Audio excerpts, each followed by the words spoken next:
le secteur Roosevelt, à l'est de la rue Saint-Alphonse jusqu'à la rue Côté. Je fais partie, moi, du comité ressources humaines. Moi aussi, j'ai participé à quelques rencontres dernièrement. Il y a eu beaucoup d'embauches. Comité budget, du comité budget à titre de substitut. Alors, effectivement, je jette un œil sur les budgets. Également, je fais partie du comité d'embellissement et du comité d'environnement. Pour ces deux comités, il n'y a pas d'événements ou d'activités qui sont à relever pour l'instant. Il y a des éléments qui s'en viennent pour le courant de l'été. Là, bientôt, il y a des rencontres. Merci. Merci beaucoup. Et M. Sheldon Côté, directeur général, qui est avec nous. Donc, on va procéder à l'adoption de l'ordre du jour. Avec, je pense que tout le monde a pu, dans la salle, a pu avoir une copie qui était à l'arrière. Donc, je vais y aller rondement avec l'adoption du procès-verbal, les points finances, administration, points urbanisme, environnement, les différents points au niveau loisirs, des travaux publics, la sécurité publique, les points au niveau développement, correspondance, affaires nouvelles et période de questions et fermeture de la séance. Donc, est-ce que j'ai un proposeur pour l'ordre du jour, Mme Sandra Bérubé, appuyée de M. Rodrigue Salam? Est-ce que j'ai des questions ou des commentaires sur l'ordre du jour? Ça va, j'appelle le vote et pour. C'est donc adopté à l'unanimité. Ensuite, adoption du procès-verbal de la séance ordinaire du 8 avril 2024. Est-ce que j'ai un proposeur? M. Gagnon, appuyé de Mme Côté. Est-ce qu'il y a des questions ou des commentaires sur le procès-verbal? Est-ce que pour vous, c'est conforme à nos discussions? Oui. Fait que j'appelle le vote les pour. C'est donc adopté à l'unanimité.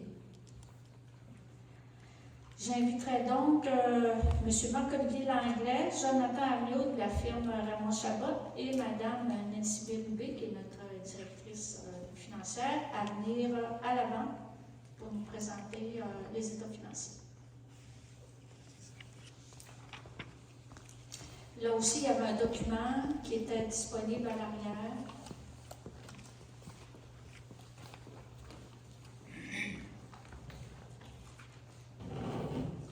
Dans la façon de fonctionner, le vérificateur va faire la présentation des états financiers.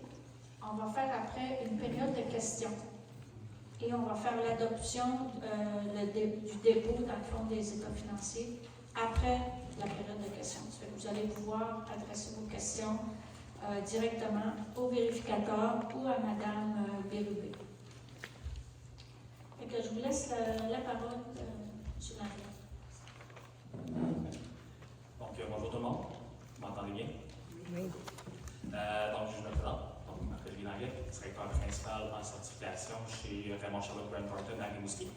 Donc, je vais pouvoir vous présenter ça. Donc, le document que vous avez vu, c'est le sommaire de l'information financière. Donc, c'est un condensé du rapport financier. Le rapport financier complet, là, à peu près 85-90 pages. Donc, pour fin de sommaire, on va y aller avec vraiment là, ce document-là pour simplifier le tout et aussi là, imprimer moins de papier. Donc, je vais commencer à la page 1. Donc, à la première page, les pages sont en bas à droite. Donc, la première page, c'est le sommaire des résultats à des fins fiscales. Donc, je vais y aller également. Des fois, là, on voit là, dans les milieux de la page, on a des numéros pour chaque ligne. Donc, je vais me référer quelquefois à ça pour simplifier là, le suivi là, de votre côté. Donc, première et deuxième ligne, on a les revenus qui se classent fonctionnement et investissement. Donc, on en a pour 5 584 000 au niveau du fonctionnement et 1 977 000 au niveau de l'investissement pour un total de 7,5 millions. On avait en 2022 le comparatif de 7,3 millions. Ce montant-là, à la ligne 3, je vais vous référer à la page 3, excusez, la page 4, si vous me permettez. Donc, je vais y aller avec un petit sommaire rapide, vraiment par type de revenu, pour vraiment là, avoir une bonne meilleure idée. Donc, à la page 4, dans le bas, on a le sommaire des revenus qui commence à la ligne 12. Donc, on a le réel de 2023 avec le réel de 2022 en comparaison.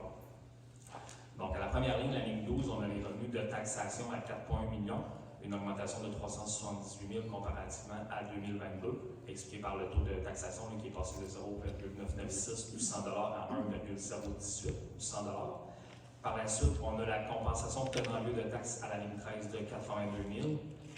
Les revenus de transfert à la ligne 15, les revenus de transfert, ce sont les subventions en réalité, donc les subventions versées par les différents paliers gouvernementaux pour un total de 336 000. On en avait pour 393 000 en 2022. Les services rendus à 205 000, on en avait pour 128 000 en 2022, donc la variation provient des revenus de stationnement qui étaient nouveaux là, en 2023. La ligne 17, imposition de droits, amendes et pénalités, revenus de placement de portefeuille. Je vous dirais que la majorité des revenus, ce sont les droits de mutation immobilière. On en a pour 276 000 à la ligne 17, donc une diminution de 20 000 $. Et la ligne autre, la ligne 18, donc tout autre revenu divers, on en a pour 549 000, on en avait pour 711 000 en 2022. Donc on parle des revenus d'intérêt, les redevances éoliennes, la vente des terrains, etc. Donc la différence versus l'année passée, c'est vraiment des terrains qui ont été vendus l'année dernière qui n'a pas eu lieu cette année, donc un élément non récurrent de 150 000 l'année dernière qui explique pas mal la variation à la baisse. Et finalement, on a les revenus à la ligne 22, les revenus de transfert, investissement. Donc ça, c'est toutes les subventions qui sont encaissées pour les différents projets en immobilisation de la municipalité. Donc on parle au niveau des infrastructures, des bâtiments, donc tous les projets qui ont eu lieu. On a pour 1 977 000 de subventions en 2023 à la ligne 22. Une légère diminution de 15 000 là, comparativement à 2022. Ce qui nous permet d'aller à la ligne 25, la dernière ligne en bas, qui nous donne les revenus totaux de 7 562 000 qu'on voyait tantôt là, pour l'année financière qui s'est terminée le 31 décembre 2023. Par la suite, à la page suivante, on a ce qu'on appelle finalement à la place, ça aussi, le sommaire des charges. Donc, c'est le sommaire des dépenses de la municipalité pour son année financière. Donc, on peut voir 4 colonnes. Je vais vraiment m'attarder, la première colonne, c'est avant l'amortissement. La deuxième colonne, c'est l'amortissement des immobilisations corporelles qu'on amortit sur leur durée de vie utile. Donc, moi, je vais plus m'attarder aux 2 dernières colonnes, qui est le total de 2023, avec le comparatif de 2022. Donc, à la ligne 1, la première ligne, toutes les dépenses là, sont séparées par fonction. Alors, on a la fonction de l'administration générale à 987 000, comparativement à 901 000 en 2022. La sécurité publique, on a vraiment la police à la ligne 2 pour 264 000, donc une augmentation de 5 000 $. La sécurité incendie à 340 000, on en avait pour 260 000 en 2022. Autre sécurité publique, on avait pour 102 000 cette année, 258 000 en 2022. Juste la principale variation, c'est des équipements là, qui avaient été achetés l'année passée et également les propriétés là, qui avaient eu des dépenses reliées à ça l'année dernière, qui expliquent qu'on a moins de dépenses cette année.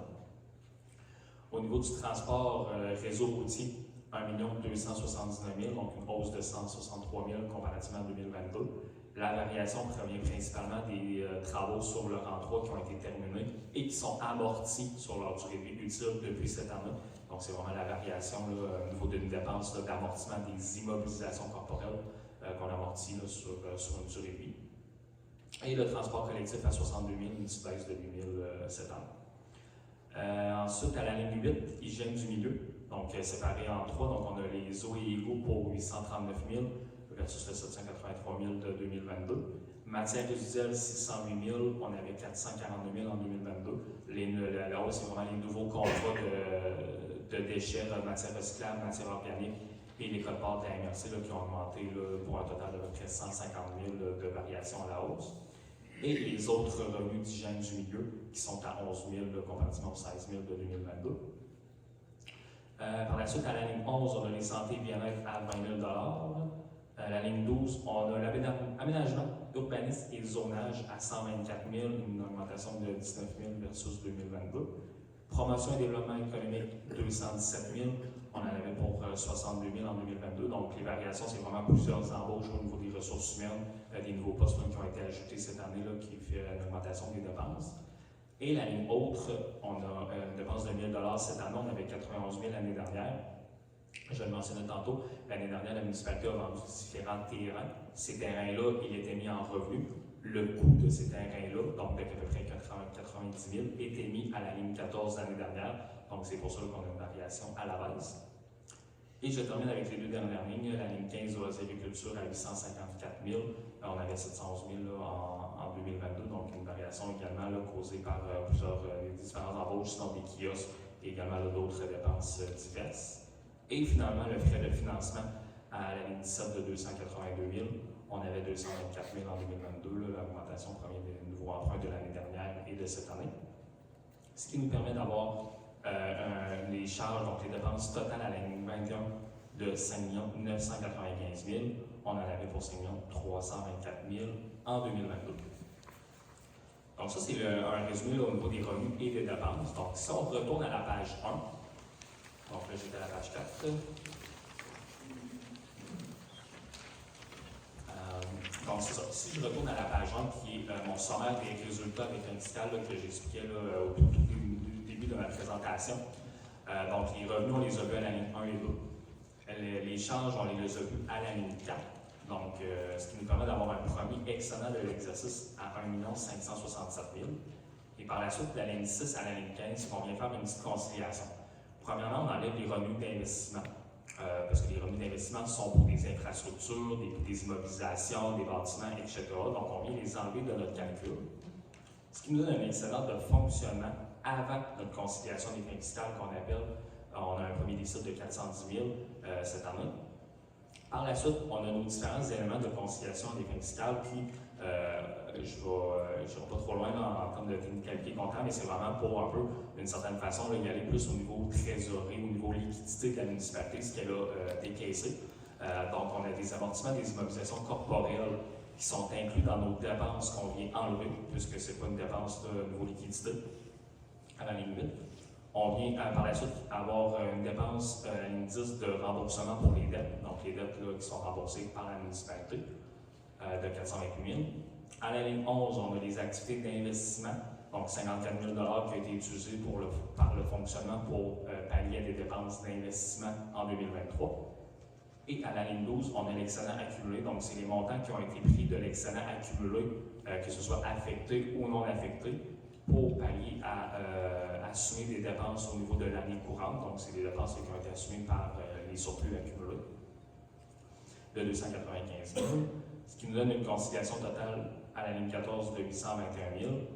Et donc, le net des deux à la ligne 15, la dernière ligne, ça donne un excédent de fonctionnement de l'exercice à des fins fiscales, donc vraiment le fonctionnement de la municipalité, on a un surplus généré de 411 000. Le surplus l'année dernière était de 418 000 en 2022. Donc ça, c'est pour le résultat financier pour l'exercice du 31 décembre 2023. Par la suite, à la page suivante, c'est le sommaire de la situation financière. Donc le résultat, c'était vraiment les résultats entre le 1er janvier 2023 et le 31 décembre 2023. Le bilan, donc à la page 2, le sommaire de la situation financière, c'est ce que j'aime bien dire un peu, c'est un peu une photo de ce que la municipalité avait comme actif, comme passif, en date du 31 décembre 2023. Donc, à la première ligne, on a la trésorerie, l'équivalent de trésorerie, donc notamment les comptes de banque de 6 910 000. On avait 375 000 en 2022. La principale variation, c'est un 6 millions qui a été encaissé pour des subventions qui vont être utilisées notamment là, dans les années futures. Donc, on a un 6 millions encaissé d'avance par le ministère. Donc, ça a venu augmenter pas mal le compte de banque de la municipalité. Au niveau des débiteurs, donc c'est tous les comptes qui étaient à recevoir, donc les montants qui étaient dus à la municipalité d'être payés par des créanciers.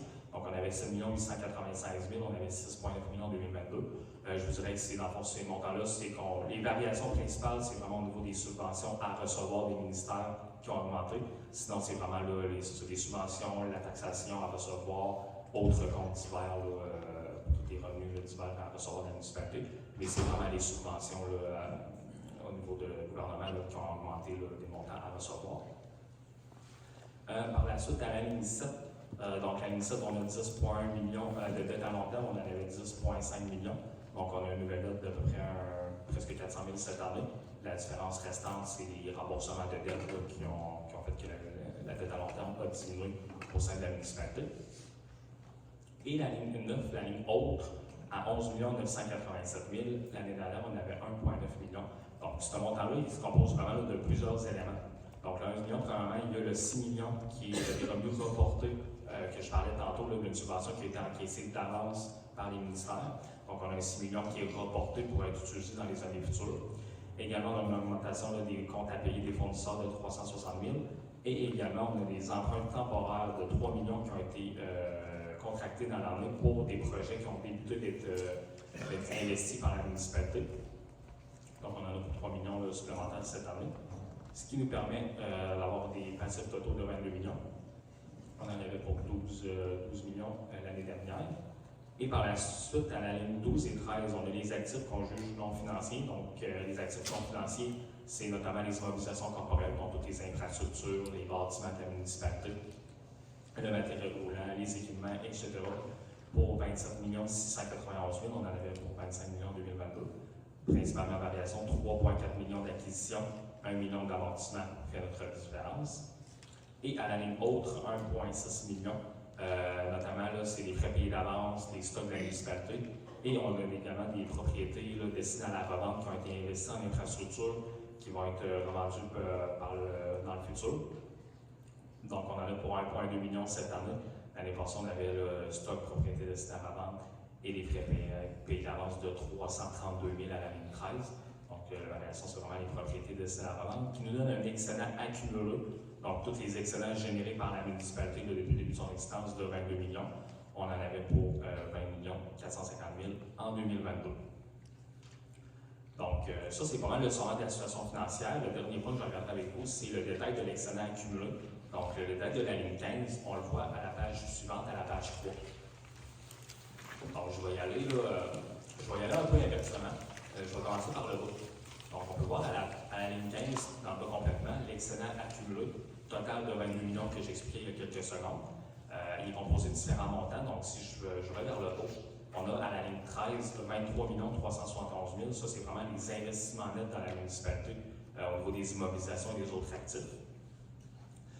J'ai le financement des investissements en cours à la ligne 12 de 2 millions déficitaires. L'année passée, on avait 131 000. Donc, c'est sûr que la municipalité, au niveau des investissements, peut investir beaucoup dans les immobilisations, mais il peut y avoir des fois un petit écart entre le montant où le financement est rattaché et complété et le moment où la dépense est constatée. Donc, ça peut être récurrent d'avoir une année un déficit, une année un montant d'investissement en cours. Donc, c'est pour ça qu'on a plusieurs investissements qui vont être financés dans les années, notamment 2024-2025, que le financement va vraiment être rattaché. Donc, ça explique le montant de 2 millions à la ligne 12. Dépenses constatées à taxer va pouvoir 47 000 $. À la ligne 9, on a le fonds réservé pour les dépenses des élections qui va avoir lieu en 2025 de 10 000, une augmentation de 5 000. Les soldes disponibles des règlements d'emprunt, donc un petit solde de 18 000 $ à la ligne 6. Et le dernier fonds réservé qu'on a, c'est le fonds de recouvrement, donc qui est utilisé en partie cette année, donc il reste un 3 000 $ à ce niveau-là. Ligne 4.1, on a les réserves financières pour le fonds de développement immobilier qui ont été réservées l'année dernière par le conseil municipal, donc on en a pas encore pour 150 000. Et je termine donc à la première ligne, la ligne 1 en haut, qui est vraiment les surplus de fonctionnement non affectés, donc qui sont en quelque sorte disponibles pour être utilisés.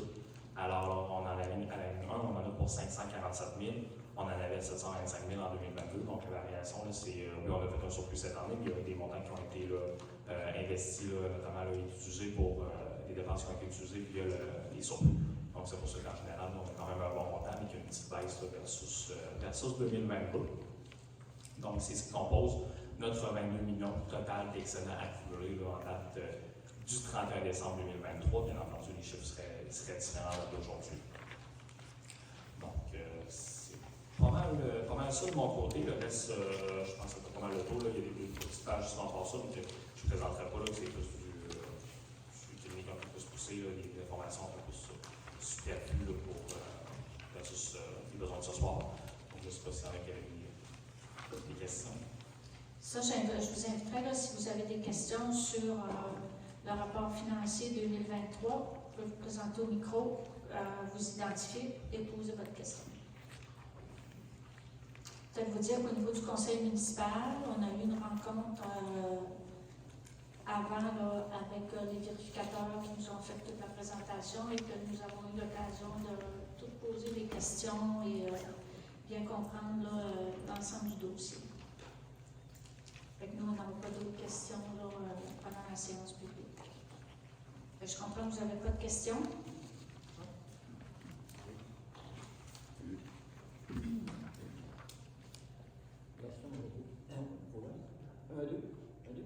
Non, pas ouvert. Pesez sur le piton, M. Gaston. Un, deux. Oui. Oh, oui. Ça marche. À la page 2, Gaston Godreau, à la page 2, quand vous dites que. On est page 2. C'est à la page 1. Quand vous dites qu'il y a un surplus de l'exercice fiscal de 411 162. Moi, ce qui m'intéresse toujours, c'est l'argent disponible, l'argent liquide. Ça, c'est comme un montant d'argent liquide qui reste à la disposition de la municipalité à la fin de l'année financière. C'est à peu près ce que ça veut dire, grosso modo, parce qu'il y a beaucoup d'autres éléments qui rentrent en ligne de compte. Mettons, je vais aller très grosso modo, ça ressemble un peu à effectivement ce qui a été généré en termes de trésorerie. Parce que justement, là, les lignes, par exemple, les lignes 8 et les 10 que je mentionnais, la conciliation des fins fiscales sert justement à cet effet-là, c'est-à-dire aller chercher un peu c'est quoi qui a été généré en termes de trésorerie. Donc le 411 000, effectivement, c'est un peu ce qui a été généré. Il y a d'autres technicalités, mais grosso modo, on pourrait y aller avec un premier résumé de tout ça. Et après ça, effectivement, il y a d'autres choses qui rentrent en compte. Parce que durant l'année, assez souvent, au réunion, le conseil municipal va transférer un montant de surplus accumulé au pays des dépenses courantes qui étaient comme peut-être pas prévues au budget. Ouais. C'est pris un peu de cet argent-là, probablement. Exact. Dans le fond, le 411 000 inclut les surplus qui ont été affectés dans l'année pour pallier des dépenses. Cet argent-là, en réalité, vous parlez des surplus qui ont été utilisés pour pallier, par exemple, à des dépenses tout au long de l'année. C'est le montant de la ligne 12, 295 000. Donc, le 411 000 inclut le 295 000 des surplus des années antérieures qui ont été utilisés pour les dépenses de l'année courante. Puis, le 6 millions de subventions pour des travaux futurs à venir, il n'est pas comptabilisé là-dedans, si j'ai bien compris un peu ce que j'ai dit. Non, exact, parce que les 6 millions ont été encaissés. C'est en encaissé, l'argent a été déposé dans le compte de la municipalité, mais c'est des travaux futurs. Exact, des travaux qui sont prévus, là, je pense, même en 2025 en tant que tel. Donc, il est dans le compte de banque de la municipalité, mais le chiffre n'apparaît pas dans mes résultats parce que cet argent-là n'a pas été utilisé en tant que tel par la municipalité. Puis, autre question. Autre question, je cherche la page, mais il y a un autre endroit que vous avez dit que c'est pas si la page 3 ou 4. Il y avait comme un surplus dans 400, quelques mille, ou c'était pour voir si vous avez ça ne doit pas s'additionner. C'est juste à la dernière 30 secondes, on va essayer de retrouver la page. Il va même de l'enseigner, c'est quand même. Il faut regarder ça assez rapidement. Dans le haut de la Oui. page. Pardon? Dans le haut de la page 3, probablement. Mais je crois que je vous dis.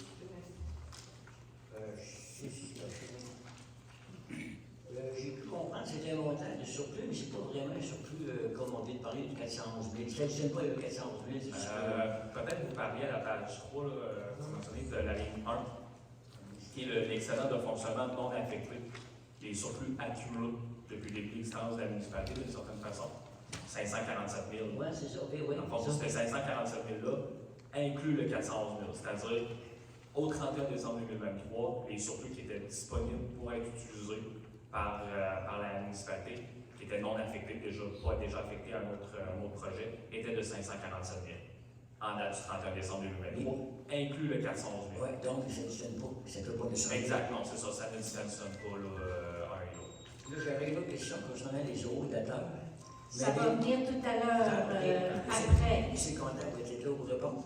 Parce que vous m'avez dit que c'est comptable qui allait me donner la réponse. On a les chiffres. J'ai- Non, j'ai- c'est pas le vérificateur qui va vous présenter, ça va être moi. Les chiffres ont été vérifiés. Je doute pas. Mais c'est Vous parce que. avez un petit document en arrière. Oui, je l'ai vu, le document. Je vais avoir une question tout à l'heure. Merci. Vous allez avoir le tantôt, je me fie sur vous. Oui, bonsoir, au Cercle Saint-Luc. J'en ai manqué un petit peu. Le budget total pour 2023, c'est quoi le montant pour l'année? Bien là, M. Chaussel, on est dans les états financiers, donc le bilan financier de 2023. Oui, total, c'est quoi pour l'année financière, le montant total du budget pour 2023? Le montant total des dépenses, Du budget total je vais vous laisser. en 2023. Ça, évidemment, je ne l'ai pas dans le document.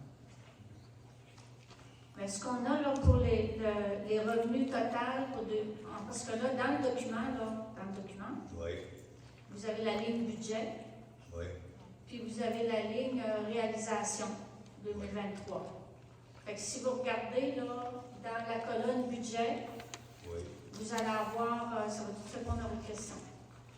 C'est quoi le budget total de l'année 2023? Le montant total du budget pour l'année 2023. À la page 1, il y a une colonne budget. Voyez-vous un montant dans cette colonne-là? Mais là, M. Rousset, c'est parce qu'on On a... ne peut pas recommencer la présentation là. Non, mais Manien, c'est comment Le budget- total de municipalité pour 2023? Regardez, 5 Tu vas répondre. le budget pour 2023, le revenu était de 5 515 940. Les charges étaient de 4 611 804. Ça, c'était le budget 2023. Bon, c'est correct. Ça va? S'il n'y a pas d'autres questions, on passerait à l'adoption de la résolution. Donc, considérant que le directeur général, greffier, trésorier nous a déposé le rapport financier 2023, considérant le dépôt et la présentation du rapport des vérificateurs externes, M. Marc-Olivier Langlais de la firme Ramon Chabot Grant Thornton, est proposé d'accepter le dépôt du rapport financier et le rapport du vérificateur externe pour l'exercice financier de l'année 2023 de la municipalité de Sainte-Luce. Est-ce que j'ai un proposeur? Mme Marie Côté, appuyée de M. Victor Carrier. Est-ce qu'au niveau du conseil, il y a des questions, commentaires? Ça va? J'appelle le vote. Les pour. C'est donc adopté à l'unanimité. Et c'est ça. Je voudrais en profiter officiellement pour faire un grand merci à notre directrice financière, Mme Nancy Bélubé, parce que c'est un travail colossal là, de tout préparer les états financiers. Ça fait que le travail est fort. Merci beaucoup, Nancy. Et merci, M. Langlais, aussi, pour votre professionnalisme. Merci, puis j'approuve le merci à Nancy aussi.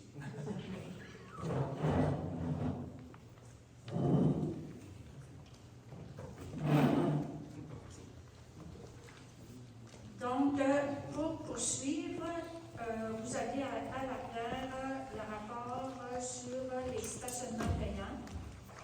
Donc, ce qui est dans les revenus des stationnements payants, ce qui est dans les dépenses aussi, fait partie de ce que M.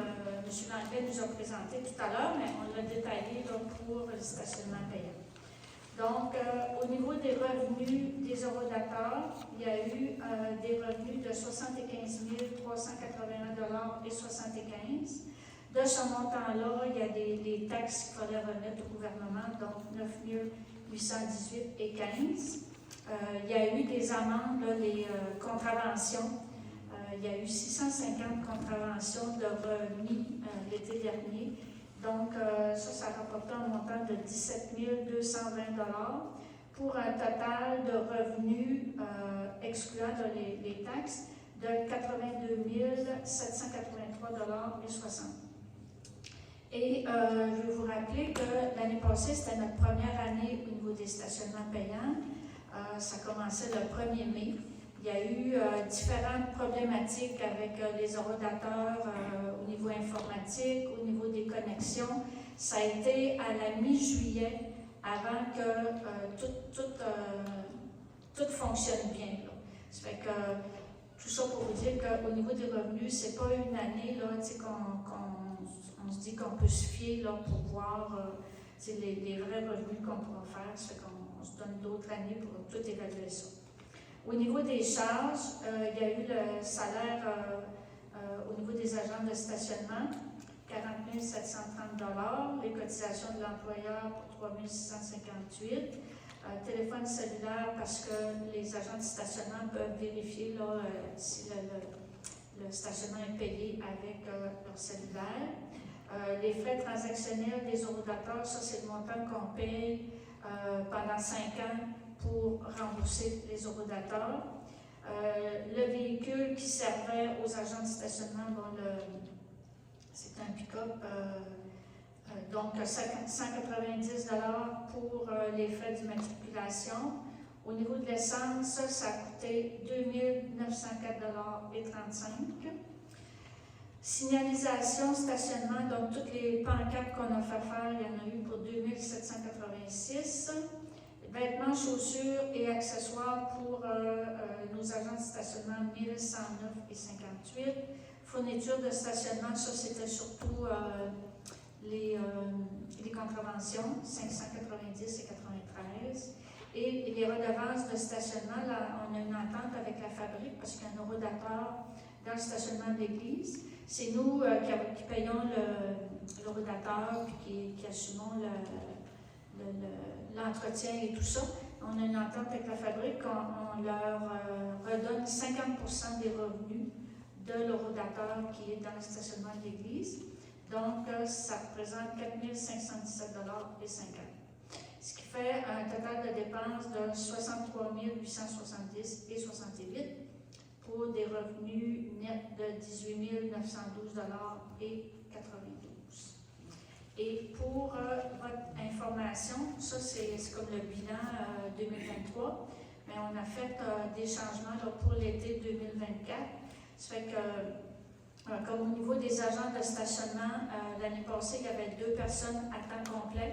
Cette année, il va y avoir un temps complet, un temps partiel, donc les dépenses vont être diminuées.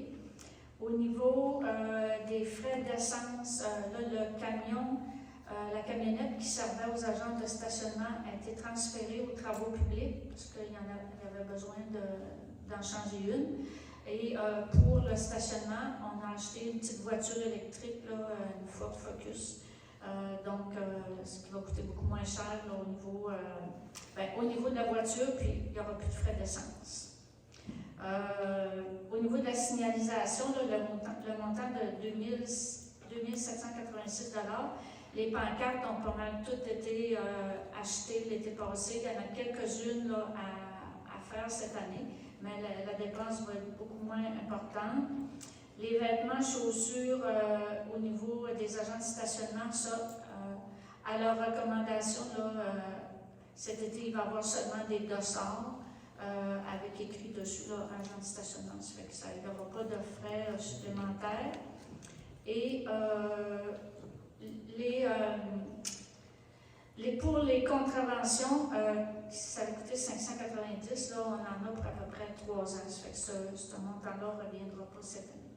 Et dans notre budget 2024, le surplus du stationnement sert à mettre la couche de confort sur la plage, là, dans l'Anse, à faire du nettoyage et à finaliser l'entretien des infrastructures touristiques, des bâtiments et tout ça. Fait que le 18 000 est réinvesti directement là, au niveau du tourisme. Donc, il n'y aura pas de questions là-dessus tout de suite. Fait que si vous en avez, ce sera à la fin, là, à la période de questions. Donc, pour les membres du conseil, M. Joël, vous proposez, Oui. appuyé par M. Carrier. Questions, commentaires? Ça va? J'appelle le vote des pour. C'est donc adopté à l'unanimité. Ensuite, l'adoption des comptes à payer au Fonds des activités de fonctionnement et des fins fiscales. Notre comité de finances, qui est M. Soucy, qui est absent, a fait les vérifications. Il y a une recommandation favorable. Donc, la résolution avec les comptes qui sont présentés au Fonds des activités de fonctionnement et des fins fiscales, soit les chèques de 13 984 à 14 010 au montant total de 21 052,12 $. Les dépôts directs 317 à 340 au montant de 35 370,29 $. Et les prélèvements 1027 à 1046 et 1296 à 1321 au montant total de 87 303,58 sont acceptés et autorisation donnée de les payer. et les frais de déplacement sont un montant de 1792,33. La rémunération des employés, des élus et la cotisation horaire est de 72 250. Et nous avons les crédits budgétaires disponibles. Proposé par Mme Marie Côté, appuyé par Mme Bélubé. Est-ce qu'il y a des questions, des commentaires? Ça va, j'appelle le vote des pour. C'est donc adopté à l'unanimité. L'adoption des comptes à payer au fonds de roulement. La proposition est que les comptes qui sont présentés au fonds de règlement étant les chèques 765 au montant de 1642,74 sont acceptés. L'autorisation est donnée de les payer. Proposé par Mme Côté, appuyé de M. Carnier. Questions, commentaires? J'appelle le vote. Et pour. C'est adopté à l'unanimité. Adoption des comptes à payer relativement à l'entente avec le ministère de la Sécurité publique. Donc, la résolution est que les comptes qui sont présentés au ministère de la Sécurité publique, volet prévention, soit le chèque numéro 57 au montant de 2 473,25 est accepté et autorisation donnée de le payer. Proposé par Mme Côté, appuyé de M. Saint-Laurent. Questions, commentaires? J'appelle le vote. Dépôt. Adopté à l'unanimité. Dépôt de l'état des activités, des fonctionnements et des fins fiscales. La proposition est d'accepter le dépôt de l'état des activités daté du 6 mai 2024 que nous avons reçu aujourd'hui. Proposé par Mme Côté, appuyé par M. Carnier. Questions, commentaires? J'appelle le vote. C'est donc adopté à l'unanimité. Appropriation du surplus non affecté. Donc, la résolution est qu'une somme de 4 925 soit appropriée au surplus non affecté pour être transférée au fonds des activités de fonctionnement 2024. Proposé par, toujours Mme Côté, appuyé par M. Gagnon. Donc, questions, commentaires? J'appelle le vote. Et pour. C'est donc adopté à l'unanimité. Ensuite, on a autorisation pour un emprunt temporaire pour le règlement d'emprunt décrétant une dépense de 273 519 et un emprunt de 2 519 pour l'achat d'un camion-citerne pour le service incendie, camion que nous achetons de la municipalité de Saint-Donat. Est-ce que j'ai un proposeur? Madame Bélubé, appuyée de Mme Côté. Donc, ça, c'est un camion qu'on devait acheter en coopération intermunicipale. Malheureusement, avec les municipalités de Les Hauteurs, Saint-Charles-Garnier et la Rédemption, mais nous avons eu la réponse du ministère qu'il n'y a plus de montant disponible dans l'ensemble des budgets qui avaient été mis pour la coopération intermunicipale. Puis, nous, étant donné que le camion, on avait absolument besoin de ce camion-là, on procède à l'achat. Donc, est-ce qu'au niveau du conseil, j'ai des questions, des commentaires? Ça va? J'appelle le vote des pour. Donc, adopté à l'unanimité.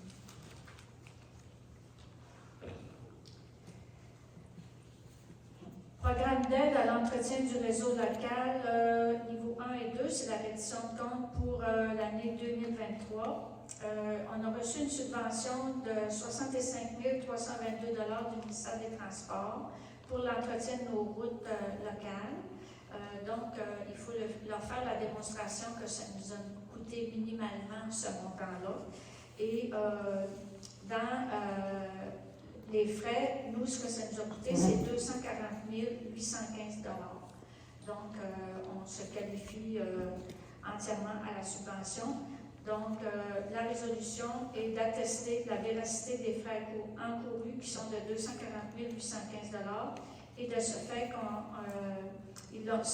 ces coûts-là ont été faits pour l'entretien de nos routes de niveau 1 et 2.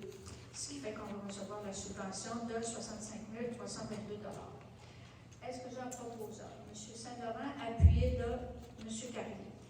Question, commentaire? J'appelle le vote des pour. C'est donc adopté à l'unanimité.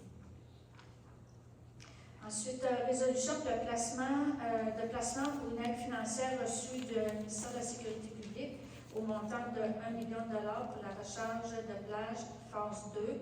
Tout à l'heure, dans les états financiers, on a vu que le ministère de la Sécurité publique nous avait annoncé un budget une subvention plutôt de 12 millions pour la recharge de plage, la phase 1 et la phase 2. La phase 1 a eu lieu l'an passé et on n'a pas l'entièreté de la subvention, mais le ministère nous avait avancé 6 millions qu'on a placés. Ça, on l'a vu tout à l'heure dans les états financiers 2023. Là, on a eu 1 million supplémentaire, donc on le placerait là, pour une période d'1 an à 5,10 % d'intérêt, étant donné, comme je vous ai dit au début, que la recharge de plage ne se fera pas avant l'automne 2025. Donc, on a une possibilité de retirer des intérêts qui sont quand même intéressants sur un montant comme ça. Donc, est-ce que j'ai un proposeur, M. Gagnon, appuyé de Mme Bérubé? Est-ce qu'il y a des questions ou des commentaires? J'appelle le vote et pour. C'est donc adopté à l'unanimité. Avis de motion pour présentation d'un règlement qui en amende un autre. Là, c'est l'avis de motion et il y aura tout à l'heure le dépôt du projet. Décrétant les règles de contrôle et de suivi budgétaire. Ça, c'est l'avis de motion. Je vais présenter le projet de règlement en même temps.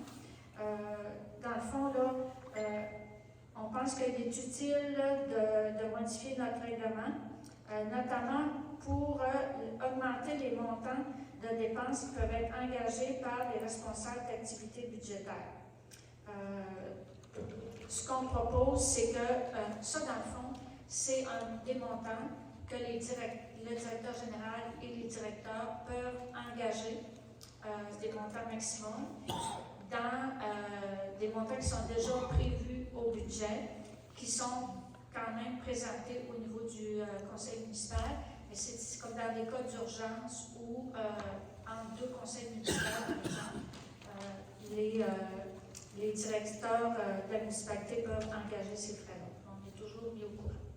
Donc, la proposition, c'est que le directeur général, greffier, trésorier pourrait faire une dépense allant jusqu'à 20 000 $.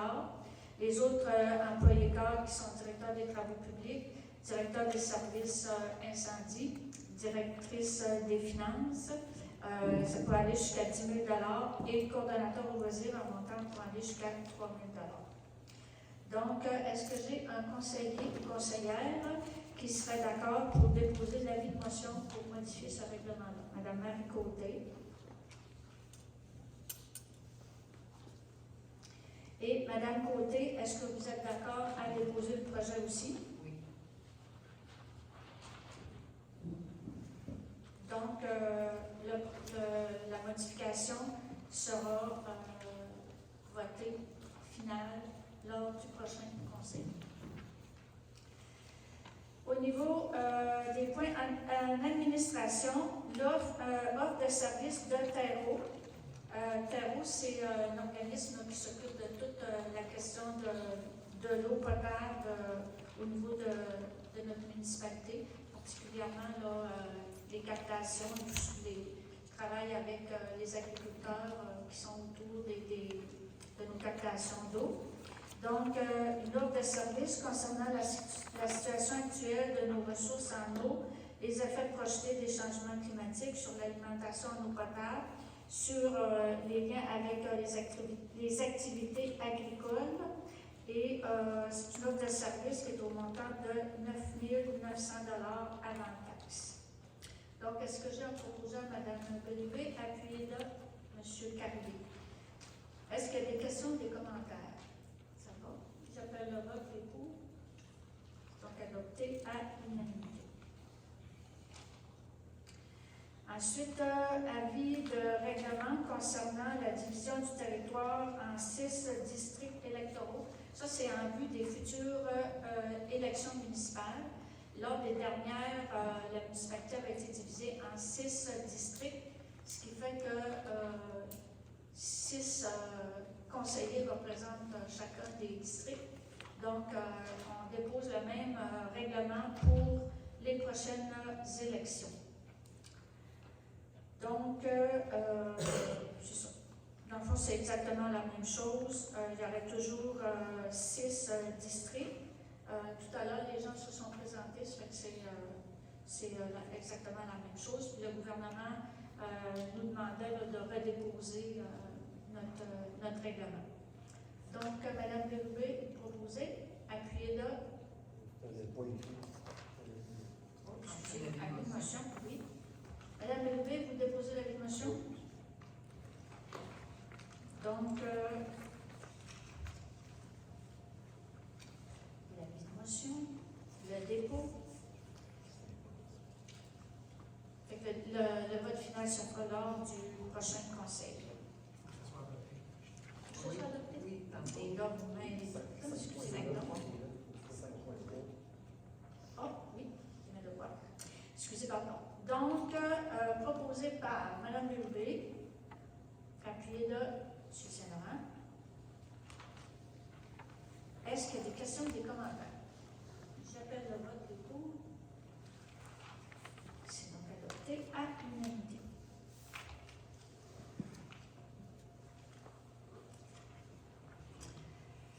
Donc, nous sommes rendus à un avis de motion et dépôt d'un projet de règlement.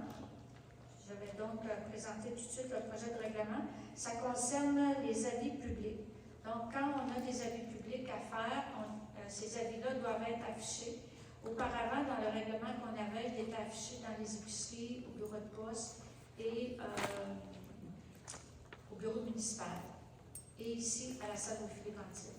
Donc, ce qu'on modifie, c'est que plutôt que de les afficher dans les épiceries, ils seraient affichés au bureau municipal, à la salle de filet ventile, sur le site web de la municipalité et sur la page Facebook. On pense qu'il y a plus de gens qui vont les voir à ce moment-là. Donc, est-ce que j'ai quelqu'un qui déposerait l'avis de motion? M. Terrier? Le dépôt, M. Carrier, vous déposez le projet aussi. Et là, est-ce qu'il a voté celui-là? Non. Donc, il sera voté officiellement à la prochaine séance du Conseil.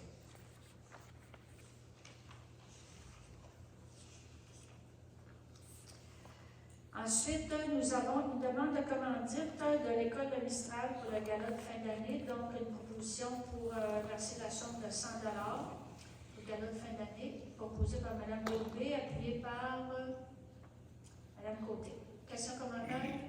J'appelle le vote pour. C'est adopté à l'unanimité. Ensuite, nous avons une demande d'occupation temporaire pour le lot 3 465 450. Ça, c'est le terrain qui a été laissé vacant par le déménagement d'une maison en bord de mer. C'est le terrain qui est situé sur la route du fleuve, en face du bord laitier à Chigny. Donc, nous avons eu une demande pour, comme je disais, utilisation temporaire. Dans le fond, le bar laitier à Chigny s'engage à entretenir le lot et à l'occuper selon les restrictions exigées par la municipalité, à savoir que c'est seulement des installations temporaires de type meuble de jardin qui peuvent être installées. Il s'engage aussi à ce que le stationnement de véhicules y soit interdit et que des aménagements soient faits en ce sens, parce que là le terrain appartient à la municipalité, mais là, actuellement, les gens se stationnent sur ce terrain-là, donc on ne souhaite pas que ça devienne un stationnement, donc on va demander qu'il y ait des aménagements de fait pour empêcher le stationnement. Et c'est ça. Bien, comme je l'ai dit au début, là, on va prendre position éventuellement là, pour qu'est-ce qui adviendra des terrains qui nous appartiennent à la suite des déménagements des maisons avec la sécurité publique. Donc, la proposition, c'est d'autoriser le bar laitier à Chigny à occuper temporairement ce terrain pour la saison été 2024. Mme Bérubé, vous proposez. Appuyez-le, M. Carrier.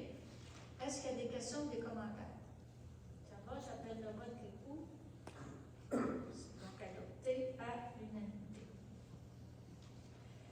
Ensuite, inscription au colloque régional Bas-Saint-Laurent-Gaspésie, les îles de la Madeleine du réseau environnement. C'est un colloque qui se tient à Matane le 23 mai prochain. Donc, la résolution est d'inscrire la maire, Mme Sandra Bérubé, conseillère au dossier, et le directeur général, Sheldon Côté, à ce colloque sur l'environnement. Est-ce que j'ai un proposeur? M. Saint-Laurent, appuyez-le. Mme Côté. Questions, commentaires? J'appelle le vote pour. C'est adopté par l'unanimité. Demande de commandite de la société Alzheimer, donc une résolution afin de verser une somme de 250 $ à cette société qui vient en aide à plusieurs citoyens de la municipalité. Posée par Mme Bérubé, appuyée par Mme Côté. Est-ce qu'il y a des questions, des commentaires? J'appelle le vote les pour. Donc adopté à l'unanimité. Ensuite, adoption du règlement amendant le règlement qui avait été fait l'an dernier sur les stationnements payants. Donc, il y a un avis de motion qui a été déposé le 22 avril par Mme Sandra Bérubé. Le dépôt du projet a été fait et nous en sommes à l'adoption finale. Donc, les modifications qui vont être faites dans le règlement concernent la période de tarification.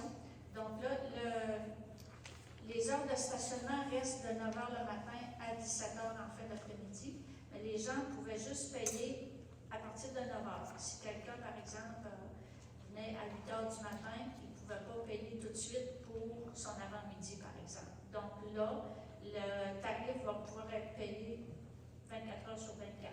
Donc, quelqu'un qui arrive à 5 h du matin peut payer sa journée, puis il n'est pas obligé de revenir à son stationnement. La période reste la même, là, du 1er mai au 15 octobre. Le paiement peut toujours se faire soit directement à l'ordinateur ou par paiement mobile, ou directement au parcomètre. Et le tarif va être changé légèrement à cause justement des taxes qu'on doit payer au gouvernement là, sur les taux. Donc, de 0 à 5 heures, ça va être 1,25 $ par 30 minutes. Avant ça, c'était 1 $. Donc, on augmente de 25 sous. Et 5 heures et plus, donc pour une journée complète, avant ça, c'était 10 $, on augmente à 12 $. Donc, avec ces tarifs-là, on couvre les taxes qu'on doit payer au gouvernement. Ensuite, l'éligibilité des résidences secondaires pour l'octroi de vignettes. Ceux qui ont des chalets, par exemple, à Saint-Luce, on donnait les vignettes de stationnement à partir de l'enregistrement des autos. Ça fait que l'enregistrement des autos est à leur adresse principale, donc ça faisait en sorte que même s'il y avait une propriété à Saint-Luce, ne pouvait pas avoir de vignettes gratuites. Donc là, avec l'adresse de leur résidence secondaire, ils vont pouvoir avoir des vignettes gratuites, mais ça va être un maximum de 2. Ensuite, au niveau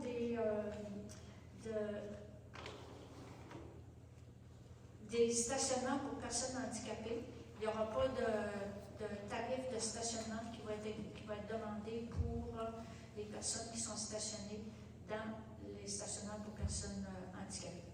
C'est sûr qu'il faut qu'il y ait la vignette personnes handicapées. Parce que s'ils ne l'ont pas, c'est un autre genre de contravention qu'ils vont avoir. Ensuite, petite modification aussi, c'est tous les véhicules de la municipalité. Par exemple, s'ils font de l'entretien, etc., mais il y a une vignette particulière. Si c'était une voiture de la Sûreté du Québec, il n'y a pas de contravention qui se donne non plus. Ensuite,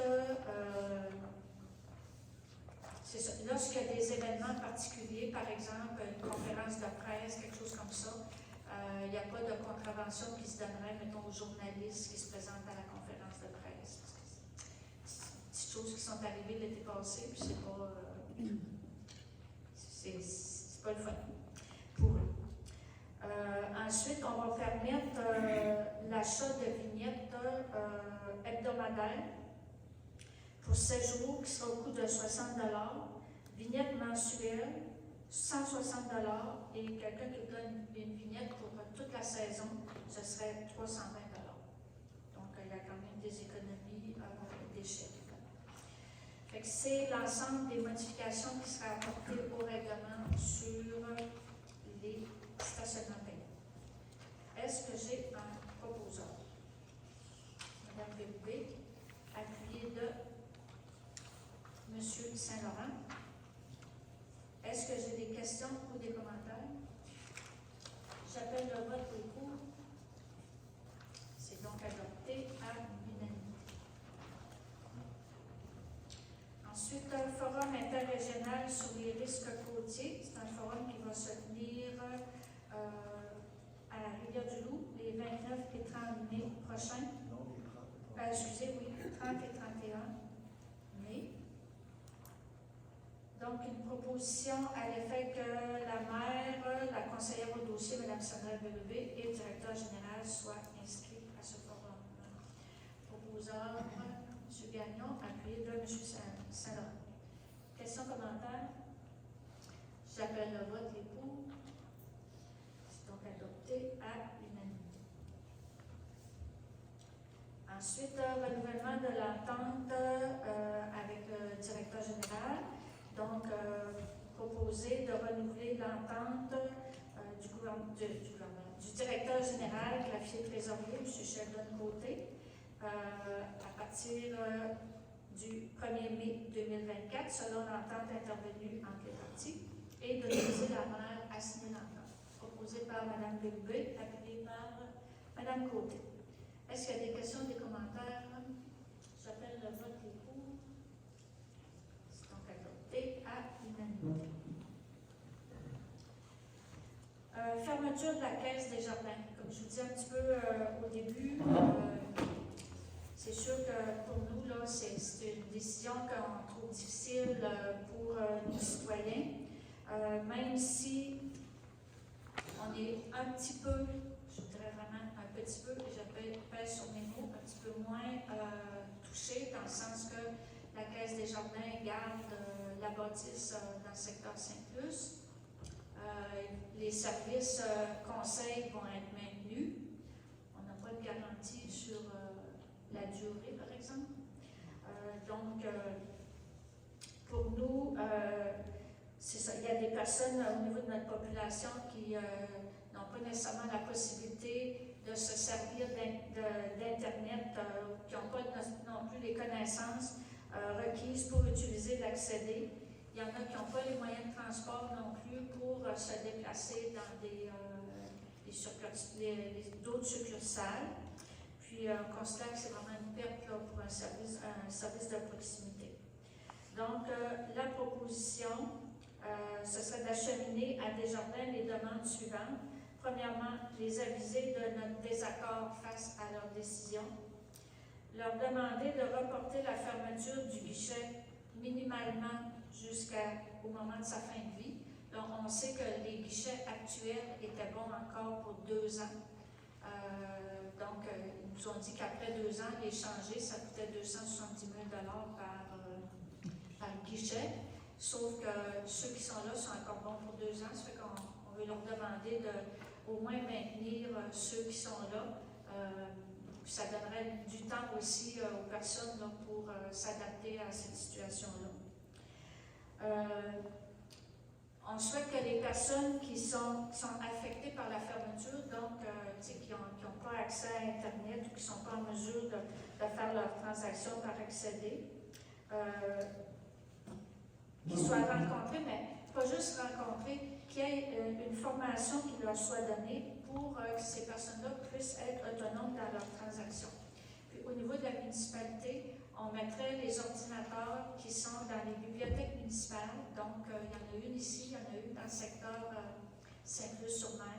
Donc, les ordinateurs des bibliothèques seraient mis à contribution pour permettre aux personnes âgées au moins de pouvoir venir là, utiliser ces ordinateurs-là, puis avoir quelqu'un là, qui puisse leur aider.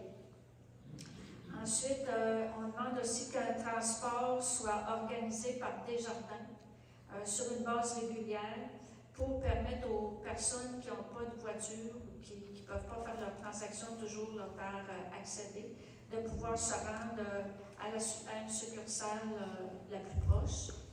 Et, Desjardins nous a mentionné qu'il y a des commerces qui seraient identifiés dans les municipalités, dans la nôtre, entre autres. Ils nous ont parlé des épiceries. Monsieur, vous nous direz si vous avez été contacté. Une épicerie dans le secteur Luseville, une épicerie dans le secteur Saint-Plus-sur-Mer, où les gens pourraient faire des retraits d'argent sans avoir besoin d'acheter au niveau du commerce. Ils nous ont dit que si les commerces auraient une certaine compensation là, pour donner ce service-là, mais on pense aussi qu'il faut qu'il y ait une publicité qui soit faite pour que les gens savent que ça existe. C'est sûr que les gens peuvent retirer de l'argent, mais ils ne pourront pas déposer de chèques ou des choses comme ça. Puis on a des questions aussi qu'on veut qu'ils nous soient répondues par Desjardins. Par exemple, si je veux faire un retrait de 1 000 c'est quoi les montants d'argent que ces commerces-là vont devoir supporter pour donner, dans le fond, c'est eux qui vont donner ce service-là. Donc, c'est les demandes qu'on ferait à Desjardins. Est-ce que j'ai proposé par M. Gagnon, appuyé par Mme Bélubé? Est-ce qu'il y a des questions ou des commentaires au niveau? Est-ce que vous avez une idée à peu près de la réceptibilité? Comment ils vont recevoir ça, vous pensez? Ben, je pense que quand on va leur dire qu'on n'est pas d'accord avec leur décision, ils vont dire qu'ils nous comprennent, mais que c'est une question financière. J'ai assisté à l'Assemblée générale de la Caisse Métis qui s'est tenue la semaine dernière, pas la semaine dernière, la semaine d'avant à Sainte-Blandine. Il y avait une bonne mobilisation. Je dirais qu'il y avait peut-être une centaine de personnes qui se sont présentées. On avait des gens de Saint-Plus, il y avait des gens de Saint-Gabriel et Saint-Fabien sur les caisses qui ferment. La décision, c'est une décision du conseil d'administration. Ça a été présenté à l'Assemblée générale. Ce n'est pas l'Assemblée générale qui vote. L'Assemblée, dans le fond, n'a pas un mot à dire. On a posé des questions, on a dit ce qu'on pensait de leur décision, on leur a demandé de revoir cette décision-là. Ils nous ont confirmé que c'était vraiment une décision administrative. Juste pour vous donner un exemple, puis là, je vous répète les chiffres qu'ils nous ont dit, je ne les ai pas vérifiés personnellement, mais sur le territoire de la Caisse, Métis-Ouest-Négette, il y a 20 000 adhérents. Sur 20 000 personnes, il y a 70 personnes qui utilisaient le comptoir Caisse, qui utilisaient uniquement le comptoir Caisse pour leurs transactions financières. C'est sûr qu'eux autres, ils disent 70 sur 20 000, ça ne justifie plus les comptoirs. Puis ceux qui servaient juste des guichets automatiques, qui ne faisaient aucune transaction là, par accéder ou tout ça, il y en avait 200, je ne me souviens plus du chiffre exact, 200 quelques. Ça fait que là aussi, ils nous disent 200 sur 20 000, ça ne justifie pas le maintien. Fait que c'est une décision administrative, mais je pense qu'il y a des solutions qui peuvent être apportées pour les personnes qui ont plus de difficultés ou qui sont dans l'impossibilité. Puis c'est dans ce sens-là, je pense que la proposition est faite. Parce qu'à date, ce qu'on sait, c'est que partout où les caisses ont décidé de fermer des guichets, ont décidé de fermer des points de service, ils ne sont jamais revenus sur leur décision. Fait que, on pense que, oui, on peut leur dire qu'on n'est pas d'accord, qu'on conteste cette décision-là, mais en même temps, essayer de trouver des solutions.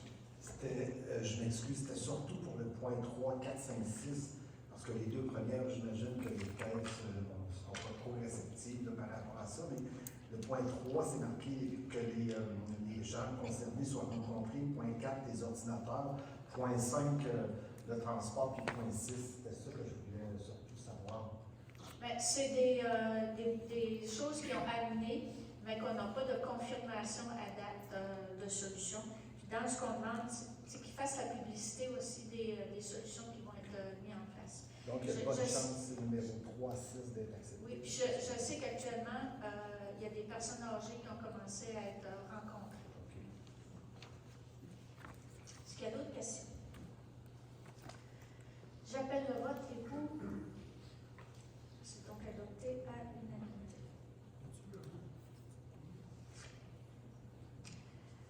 Ensuite, on arrive dans les points d'urbanisme. Donc, il y a un avis de motion et un projet de règlement pour modifier le coefficient d'occupation du sol pour la zone 102 VLG. Donc, je vais présenter aussi le projet de règlement tout de suite. Donc, demande de modification au règlement de zonage qui est présenté. Il y a un avis de motion qui va être déposé. Ça va être proposé et appuyé. Donc, le projet est de modifier le coefficient pour la zone 102. C'est OK. Donc, ça, c'est pour le coefficient d'occupation de sol minimum. Donc, comment vous expliqueriez ça, M. Côté, simplement? C'est le rapport entre le bâtiment et le terrain. Fait que le bâtiment, maintenant, fait 100 mètres carrés sur un terrain de 1000 mètres carrés. Ça donne un rapport qui est le coefficient d'emprise au sol, puis si on considère les 2 étages, mettons un bâtiment fait 100 mètres carrés, les 2 étages, on va prendre 200 mètres carrés sur un terrain de 1000 mètres carrés. Ça donne un rapport qui est le coefficient d'occupation du sol. Et là, c'est ça, là, on a eu une demande et c'est pour que ça passe de 0,35 à 0,4. Donc, c'est pas une grosse modification. Donc, est-ce que j'ai un membre du conseil qui déposerait l'avis de motion? M. Joël Gagnon?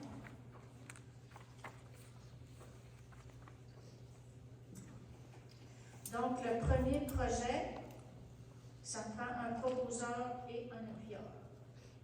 Proposé, M. Gagnon, proposez toujours. Appuyé de Mme Côté. Donc, la proposition est d'adopter ce premier projet de règlement pour modifier l'occupation, le coefficient d'occupation du sol de 0,35 à 0,4. J'appelle le vote pour donc adopter à l'unanimité. Ensuite, il y a une demande d'usage conditionnel pour le 49 route du fleuve S à l'effet d'autoriser l'usage de résidence de tourisme. Donc, la propriété se situe dans la zone 146, qui est une zone admissible. La demande respecte l'ensemble des critères et il y a une recommandation du comité consultatif d'urbanisme d'accepter cette demande. Donc, la résolution est d'autoriser l'usage résidence de tourisme pour le 49 route du fleuve S. Que j'ai un proposeur, M. Carrier, appuyé de M. Gagnon. Questions, commentaires? J'appelle le vote des pour. Donc, adopté à l'unanimité. Ensuite, expertise hydraulique pour le 249 route du fleuve Ouest. Bon, c'est une maison qui était supposée être en rénovation, mais finalement, c'est comme une reconstruction. La maison était située en zone de contrainte, donc en zone d'érosion. Il y a une étude d'ingénieur qui a été demandée. Cette étude-là a été, la réception de l'étude a été analysée par nos avocats. Parce qu'on est obligé de faire un arrêt de travaux sur cette résidence-là, en construction. Donc, on demandait plus de précision là, par rapport à la question d'immersion, les dangers d'immersion côtière. Donc, les précisions ont été reçues à la municipalité le 1er mai et tout est conforme. Donc, la résolution est d'approuver l'expertise hydraulique qui a été fournie et lever l'interdiction de construction. Donc, les travaux vont pouvoir recommencer à partir de demain. Est-ce que j'ai un proposeur? Madame Bérubé, appuyez-le. Monsieur Carrier. Questions, commentaires? J'appelle le vote pour. C'est donc adopté à l'unanimité. Ensuite, il y a un programme, un PIIA, je ne me souviens jamais, pour le 59 route du fleuve Est pour permettre le changement de porte et fenêtre de la résidence. Les matériaux sont de nature apparentée et il y a aussi une recommandation positive du comité d'urbanisme. Donc, la résolution est d'accepter le plan d'implantation et d'intégration architecturale. Bravo. Les pour? Non, Oh, excusez, proposé par M. Saint-Laurent puis par M. Gagnon. Questions, commentaires?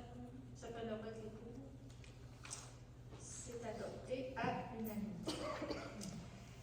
Demande d'un PIA aussi pour le 114 route du fleuve Est pour permettre le changement des fenêtres de la résidence. Là aussi, les revêtements sont de nature apparentée.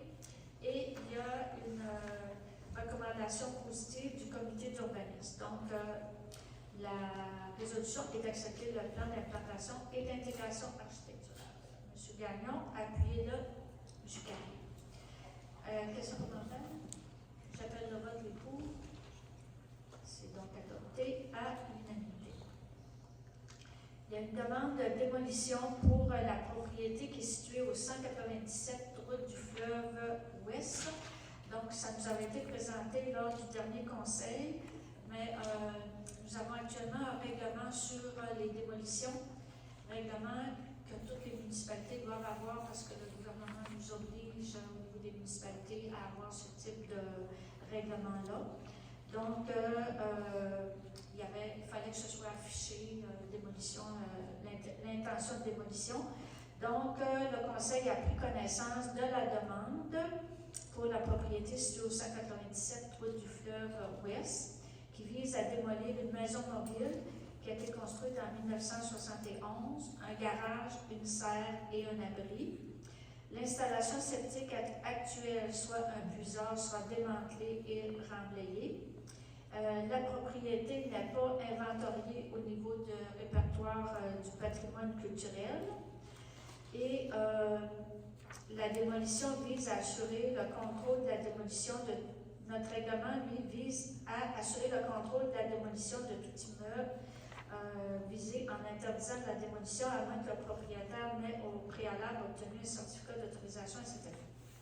Fait que le Conseil peut accorder l'autorisation de démolition si nous sommes convaincus de l'opportunité et compte tenu de l'intérêt public et de l'intérêt des parties. Dans ce cas-ci, nous sommes d'accord avec la démolition et nous sommes convaincus qu'il est de l'intérêt public de démolir cette maison, ce cabanon et le tout. Donc, les gens auront 30 jours suivant la décision du Conseil pour demander une révision de la décision du Conseil. Donc, nous, la proposition est d'accorder l'autorisation de démolition pour la propriété du 197 route du fleuve, qui vise à démolir la maison mobile, le garage, une serre et un abri. Et il y a un avis qui va être publié afin d'informer la population que toute personne dans les 30 jours peut interpeller la décision du Conseil. Est-ce que j'ai... Oui? Hein? OK. Je vais demander à un proposeur et un secondaire, puis après, on va ouvrir une petite période d'intervention des gens dans la salle sur ce point. Proposé par Mme Bérubé, appuyé par M. Saint-Laurent. OK. Donc, j'invite les gens dans la salle, si jamais vous avez des questions sur ce projet de démolition, vous pouvez vous présenter au micro, vous identifier.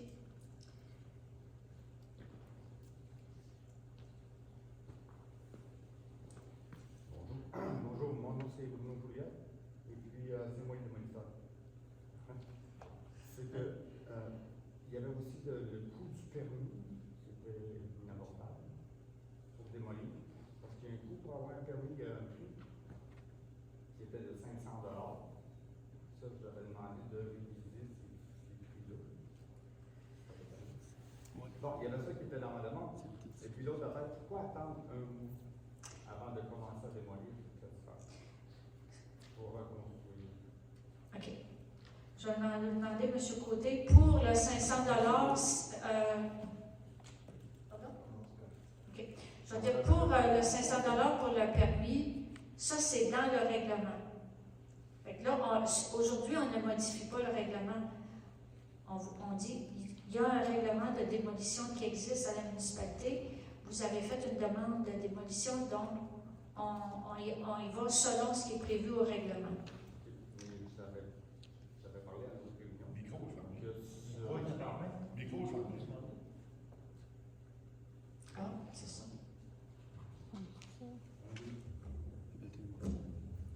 Un, deux. OK. Oui. Ah, c'est ça. Puis j'avais demandé que ce prix-là soit révisé. Parce que c'est une proposition du gouvernement de pouvoir charger au maximum. Mais seulement que c'est la municipalité qui décide comment est-ce que ça coûte un permis de démolition. Auparavant, 2 mois avant, c'était 20 $. Là, c'est 500 $. En tout cas, peu importe. Là, c'est ce Monsieur que. Côté, je vais inviter. Ça fait un petit bout que j'ai commencé les démarches. Ça traîne. Je vais inviter M. Côté peut-être à vous répondre. Si auparavant c'était 20 $, c'est qu'il n'y avait pas les obligations qu'on a actuellement.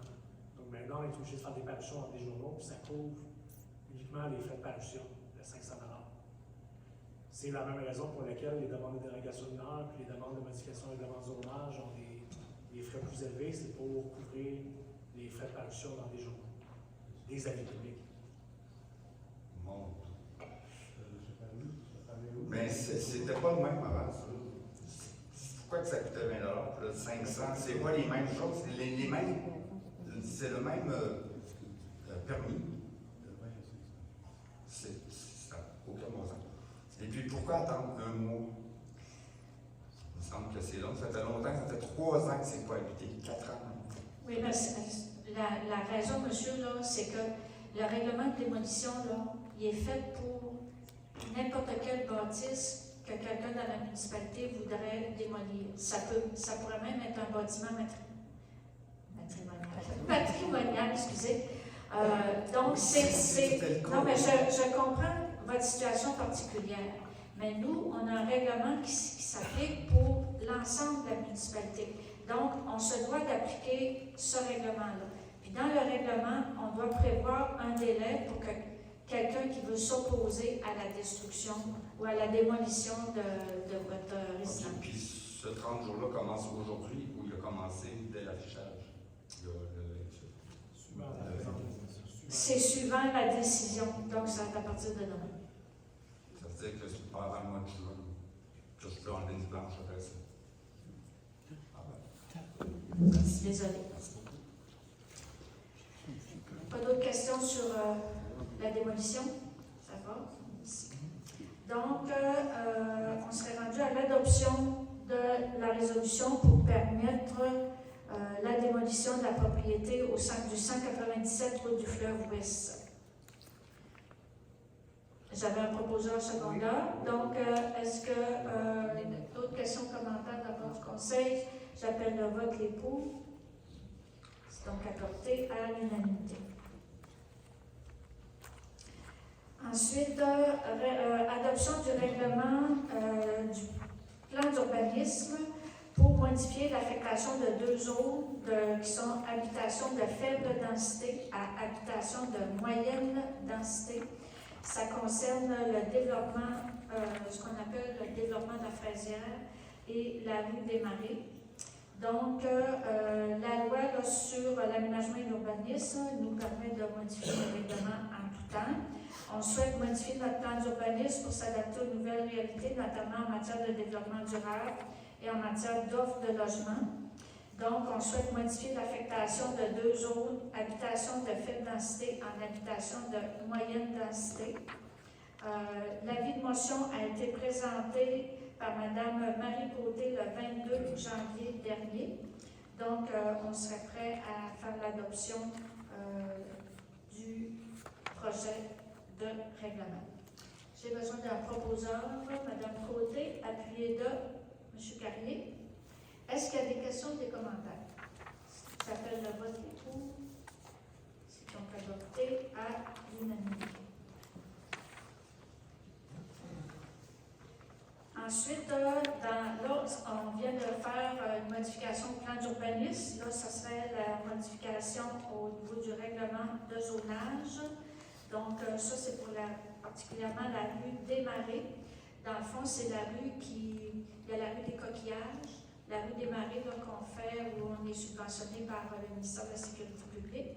Dans le fond, c'est que les règles de zonage de la rue des Marais soient les mêmes que celles de la rue des Coquillages. Il y a eu 2 consultations publiques sur le sujet. Et suite à ces consultations-là, on souhaite harmoniser les usages au niveau de la rue des Marais et de celle de la rue des Coquillages. Donc, il n'y aura pas de construction de plus de 2 étages. C'est pas plus des maisons rangées, des jumelées. C'est dans ce style-là. Comme je disais, l'avis de motion a été déposé par Mme Côté le 22 janvier dernier. Donc, on est rendu à l'adoption finale. Est-ce que j'ai un proposeur? Oui, proposé. Mme Côté.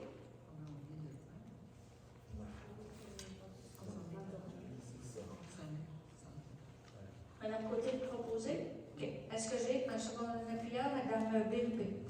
Est-ce qu'il y a des questions ou des commentaires? Modification de zonage, vous démarrez. Ça va? J'appelle le vote, les pour. C'est donc adopté à l'unanimité.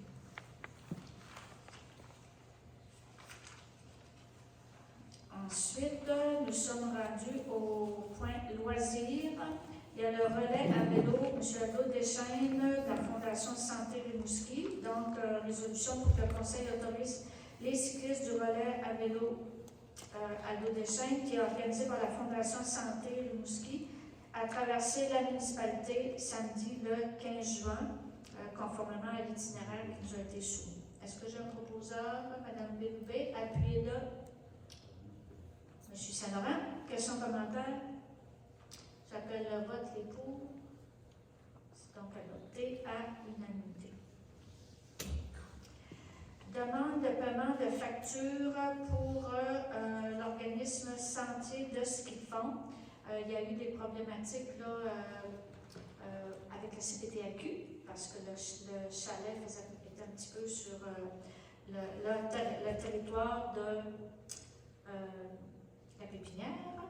Donc, nous demande une contribution à l'effet d'assumer un montant de 250 $ pour une facture qu'ils ont à payer là, concernant la réalisation d'un plan de la piste de ski de fond qui devait être présentée là, à la SPTAQ et une somme de 333 $ pour payer l'ouverture d'un dossier auprès toujours de la SPTAQ. Ça fait un montant de 583 $. Les deux. Proposé par M. Saint-Laurent, appuyé par Mme Côté. Est-ce qu'il y a des questions ou des commentaires? J'appelle le vote, les pour. C'est donc adopté à l'unanimité. Peut-être se dire aussi que l'organisme Sentier de ski de fond c'est entretenu par des bénévoles qui font un très gros travail. On est, je pense que le centre de ski de fond de Saint-Luce est reconnu dans la région. Puis ils nous demandent à peu près jamais de contribution, donc c'est avec plaisir qu'on fait cette légère contribution. Ensuite, demande du groupe Faune Polybert. C'est une demande qu'on avait eue l'an passé, qu'on a décidé de participer parce qu'il y a plusieurs jeunes de notre municipalité là, qui participent. Puis ça habitue les jeunes à tout ce qui est au niveau de la forêt. Donc, nous demandons une contribution de 100 $ qui serait accordée pour des frais de transport et collation pour leur activité printanière. Est-ce que j'ai un proposeur, Mme Bélubé, appuyé de Mme Côté? Questions, commentaires? J'appelle le vote, les pour. C'est C'est adopté à l'unanimité. Embauche de coordonnateur pour le camp de jour. Donc, nous sommes très heureux parce que nous avons tout notre personnel pour le camp de jour de cet été. Donc, au dernier conseil, on avait embauché le coordonnateur du camp de jour. Là, on embaucherait le coordonnateur adjoint, qui est M. Charles-Édouard Simard, au taux horaire de 19 $ l'heure. Les animateurs, M. Antoine Raymond, Noah Caron, Ariane Laure, Caroline Michaud-Gagné, Éloane Morissette Bouilly, Mathilde Raymond et Lindsay Martel à titre d'animateur au taux horaire de 18 $ l'heure. Loïc Caron et Sophia Laure à titre de responsable du service de garde au taux horaire de 17 $. Est-ce que j'ai un proposeur pour ces embauches? Madame Marie Côté, appuyée de M. Savard. Questions, commentaires? J'appelle le vote les pour. C'est donc adopté à l'unanimité. Ensuite, nous sommes très heureux d'accueillir avec nous M. Charles Isabelle à titre de coordonnateur en loisirs. On avait eu la démission de M. Rufin Balafio il y a un petit peu plus d'1 mois. Donc, M. Charles Isabelle a des formations en loisirs, en tourisme d'aventure, a de l'expérience en loisirs, très dynamique. Donc, on est très heureux de l'accueillir. Donc, la résolution serait de procéder à l'embauche de M. Charles Isabelle comme coordonnateur des loisirs et selon l'entente intervenue entre la municipalité et l'Association des employés. Proposé par Mme Bellubé, appuyé par Mme Côté. Questions, commentaires? J'appelle le vote les pour.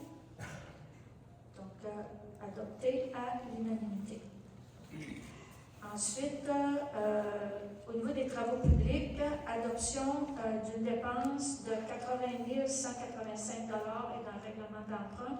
C'est pour l'achat d'un camion 10 roues 2024 neuf avec équipement de déneigement.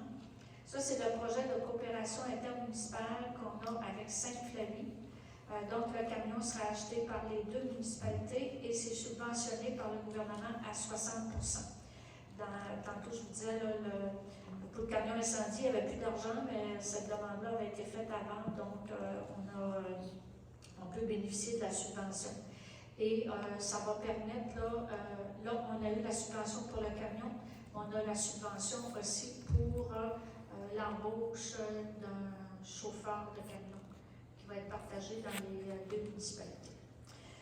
Donc, la résolution est d'adopter le règlement d'emprunt pour l'achat de ce camion en partenariat avec la municipalité de Sainte-Flavie, au montant de 80 185 $. C'est un règlement d'emprunt pour une période de 10 ans. Proposé par M. Perrier, appuyé de Mme Bérubé. Est-ce qu'il y a des questions ou des commentaires? J'appelle le vote les pour. C'est donc adopté à l'unanimité.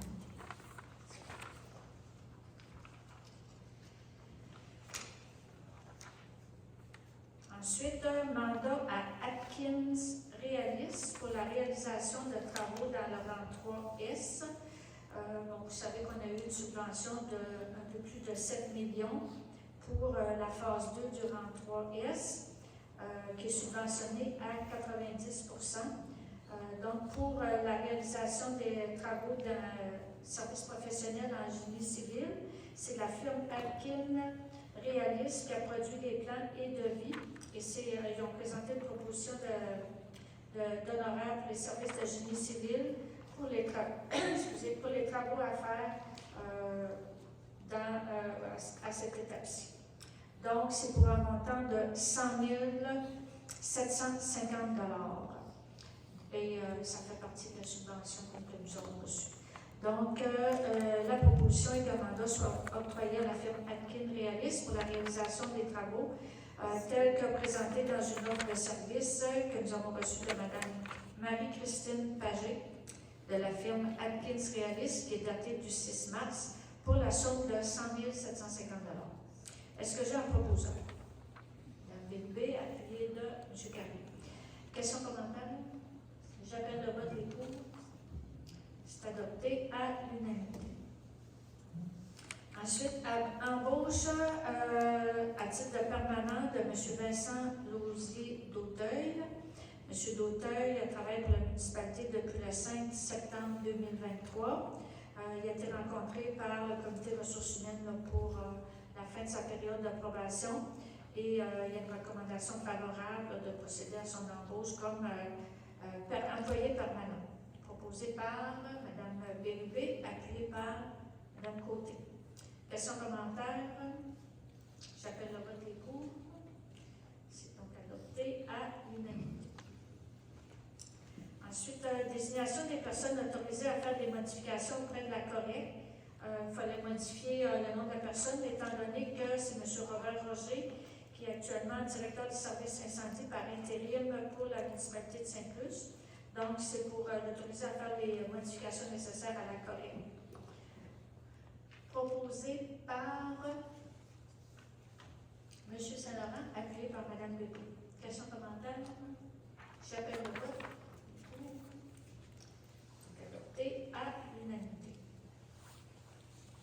Ensuite, au niveau développement, on a une demande d'appui de Cosmos. Cosmos, c'est un organisme qui fête ses 20 ans cette année, qui a été mis en place pour donner aux jeunes de la région là, une chance égale de réussite. C'est dommage parce que j'avais un beau petit vidéo de 2 minutes à vous présenter qui expliquait ceci, mais on n'est pas capable d'ouvrir notre... l'écran. On n'est pas capable d'ouvrir l'écran. Mais on va le mettre sur le site web, sur la page Facebook, ça fait que si vous voulez le voir, ça explique bien c'est quoi cet organisme. Donc, c'est vraiment pour aider les jeunes à améliorer leur développement, autant au niveau de leur santé, leur scolarité, et améliorer la capacité d'adaptation. Fait que la proposition est de saluer le travail accompli par les jeunes et les familles dans le cadre de la démarche Cosmos, et on s'engage à poursuivre nos efforts et à les soutenir, à soutenir les initiatives qui visent à ce que chaque jeune de la région peut atteindre son plein potentiel. Est-ce que j'ai un proposeur? Mme Côté, appuyée de Mme Bélubé. Est-ce qu'il y a des questions ou des commentaires? J'appelle le vote des pour. C'est donc adopté à l'unanimité. Lancement de la saison touristique, la Chambre de commerce de la Métis va faire le lancement de la saison touristique et nous demande une aide financière étant donné que ça nous aide aussi dans notre municipalité, comme nos commerces. La proposition est de verser la somme de 100 $ comme aide financière pour le lancement de la saison touristique, la Chambre de commerce de la Métis. Proposé par M. Gagnon, appuyé par Mme Bélubé. Questions, commentaires? J'appelle le vote des pour.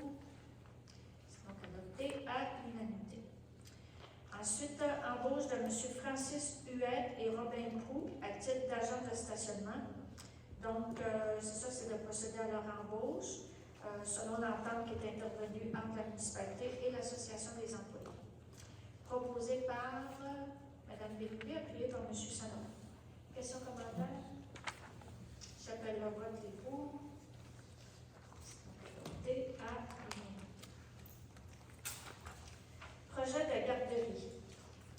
Bon, ça fait un petit bout de temps, ça fait même 2 ans là, que dans nos plans d'action, on parle de la possibilité de travailler à la mise en place de garderies dans notre secteur. C'est sûr qu'au niveau de Saint-Plus, on a déjà le centre de petite enfance des Pinsons, mais ça ne réussit pas à combler tous les besoins de la population. Donc, on voulait travailler à la mise en place d'ajout de places de garderie. L'an dernier, on a reçu aussi au niveau du conseil municipal une pétition signée par 258 parents de la municipalité qui nous demandaient de s'impliquer dans le dossier des garderies, s'ils faisaient état des difficultés qu'il y avait à avoir une place sur notre territoire. puis des longues distances qui sont à faire pour aller porter les enfants dans les garderies. Souvent, là, nos citoyens de Saint-Luc ont à faire 50-70 km par jour pour aller porter leurs enfants à la garderie. On a des projets de développement résidentiel aussi qui s'en viennent, puis on pense que pouvoir ajouter des places en garderie, bien, ça sera un incitatif là, pour des jeunes familles à venir s'installer dans notre municipalité. Actuellement, on investit pour les personnes âgées dans notre municipalité aux alentours de 30 822 $ par année, soit par des congés de taxes, soit par des remboursements d'emprunt, que ce soit au niveau de l'habitation des Érables, des habitations Saint-Luc. Puis, on a toujours eu un appui favorable, puis je pense que la population reconnaît les impacts positifs que la municipalité appuie de tels projets. Puis au niveau de la municipalité, on a dans nos objectifs aussi de devenir municipalité amie des tout-petits. Il y a des travaux, parce qu'on est en discussion avec le nouveau propriétaire qui est ici dans la salle, M. Jeannot Dubé. On est en discussion depuis un petit bout de temps avec lui parce qu'il a acquis là, la bâtisse qui est au 45 rue des Érables. Donc, il y a des améliorations au niveau de la construction qui vont être faites, là, qui ont de façon importante. M. Dubé, je vous inviterai peut-être tout à l'heure à venir présenter un petit peu votre projet. Je pense que ça pourrait être intéressant pour la population. Puis, on a fait une estimation que les changements qui vont être amenés à les travaux d'amélioration de la bâtisse, selon les estimations qu'on a eues, pourraient amener des revenus de taxes aux alentours de 30 000 $ par année. Donc, le projet qui nous a été présenté par M. Dubé, c'est un projet de 24 places en garderie, donc 2 garderies de 12 places chacune. C'est des projets là, que le gouvernement a mis en place avec les CPA. C'est comme si c'était une garderie en milieu familial, mais qui peut être subventionnée ou en partenariat avec les municipalités. Et nous, le CPA des Pinsons, ici à Saint-Luc, on a eu des discussions avec eux autres, donc le projet est accepté de leur côté aussi. Et dans les discussions que nous avons eues, les 2 garderies qui seraient situées au rez-de-chaussée de l'établissement, si jamais il arrivait quelque chose que fermeture de garderie ou que on n'a plus d'éducatrices, en tout cas, peu importe, il arriverait quelque chose, bien, les 2 garderies pourraient devenir des logements, soit pour des commerces, ça pourrait être des logements commerciaux ou des logements pour habiter. Donc, c'est ça. Puis le coût de location pour la municipalité serait inférieur au coût, au revenu de taxes. Donc, ça serait avantageux pour la municipalité, ça serait avantageux pour nos jeunes familles aussi. Donc, la résolution est que nous déclarons notre intention d'accepter la proposition de location des 2 garderies qui seraient situées au rez-de-chaussée du 45 rue des Érables, garderie de 12 places chacune. Ce serait pour un bail de 10 ans au coût de 4 000 $ par mois. Le 4 000 $ par mois, c'est le coût de la municipalité, mais nous, on relouerait ces 2 garderies-là à des éducatrices là, qui seraient, ou au CPA, qui seraient intéressées à les opérer. Donc, je pense que j'ai fait le tour. Est-ce que j'ai un proposeur, Mme Bélubé, appuyée de M. Carrier? Est-ce qu'il y a d'autres questions? Est-ce qu'il y a des questions ou des commentaires? Ça va? J'appelle le vote. Qui est pour? C'est donc adopté à l'unanimité. Merci. C'est un beau projet, je pense, pour le développement de notre municipalité. Ensuite, au point 10.5, Promesse d'achat pour un terrain situé au coin de la rue Saint-Alphonse et la rue des Érables. C'est le petit parc qu'il y a justement aux côtés de l'édifice du 45 rue des Érables. Bon, la volonté du Conseil de voir au développement économique de chacun de nos secteurs, qui est le secteur Saint-Louis-sur-Mer et le secteur Luceville, considérant les besoins en services de restauration dans le secteur de Luceville, considérant aussi que le parc situé au coin de la rue Saint-Alphonse et de la rue des Érables est peu fréquenté. Le terrain est estimé, selon la valeur municipale, à 40 000 $. Donc, la résolution est que nous déclarons notre intention d'accepter une proposition de promesse d'achat pour le lot 5 517 088, qui est le parc, pour un montant de 40 000 $ conditionnellement à la construction et à l'opération d'un restaurant.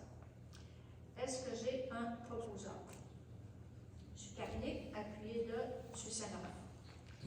Est-ce qu'il y a des questions ou des commentaires sur la résolution? J'appelle le vote qui est pour. C'est donc adopté à l'unanimité. Ensuite, mandat à M Expertise Marine Incorporée. Donc, la municipalité souhaite étudier, documenter, sensibiliser le public sur la résilience au changement climatique, notamment au niveau de la submersion et de l'érosion, particulièrement dans le secteur de l'Anjoucoque. Expertise Marine peut travailler à l'obtention de subventions permettant de mener à bien ce projet. Il est donc proposé d'approuver l'offre de service de M Expertise Marine au montant de 17 500 $ avant taxe. Et M Expertise Marine, c'est l'entreprise de Mme Lynne Morissette, qui est une citoyenne de Saint-Luce, qui est bien connue pour son apport au niveau scientifique, particulièrement au niveau de tout ce qui touche les océans et les changements climatiques. Donc, est-ce que j'ai un proposeur? M. Gagnon, appuyé de Mme Côté. Est-ce qu'il y a des questions, des commentaires? J'appelle le vote qui est pour. C'est donc adopté à l'unanimité. Et peut-être en complément, c'est ça, Mme Morissette nous a confirmé que la possibilité de subvention pour assumer ces dépenses. Ensuite, dépôt du programme estival pour l'été 2024. Donc, je vais vous faire la liste des différentes activités qui vont avoir lieu cet été. En ordre des dates, ça va être dans le prochain auction, c'est évident. Le 25 mai, c'est la fête des semences et distribution d'arbres. Ensuite, le 8 juin, il va y avoir nettoyage de la plage avec Mission Milton. Ils ont choisi la municipalité de Saint-Luce pour faire ce nettoyage-là au niveau provincial. Il va y avoir un dîner aussi organisé pour les bénévoles. Ensuite, il va y avoir la fête de la Saint-Jean qui va être le 23 juin cette année. Donc, voyons, je ne me souviens pas comment il va y avoir un feu, il va y avoir des feux d'artifice, puis il va y avoir de la musique aussi en soirée. Ensuite, on va avoir le 6 juillet, ça va être la fête des voisins, qui va être organisée cette année dans le secteur Saint-Luc-sur-Mer. L'an passé, c'était le secteur Luceville, donc on change à chaque année. Ensuite, les châteaux de sable qui vont se tenir avec Tourisme Saint-Luc le 27 juillet. Il va y avoir les rendez-vous de lance qui vont se tenir tous les vendredis à partir du 12 juillet jusqu'à la mi-août. Il y a la semaine des sculpturales qui va se faire du 19 au 25 août. Il va y avoir plusieurs événements au niveau de la semaine des sculpturales. Il va y avoir des spectacles, un gospel, il va même avoir la sculpture sur glace avec un beach party, un spectacle le vendredi avec Daniel Boucher. Il va y avoir un lancement officiel de la semaine des sculpturales. Et le Festi Jazz, on est partenaire du Festi Jazz de Rimouski. Donc, un spectacle qui se tient à Saint-Luc le 31 août et le 1er septembre. Est-ce que j'ai un proposeur? Madame Bérubé, appuyée de Madame Côté. Questions, commentaires? J'appelle le vote pour. C'est donc adopté à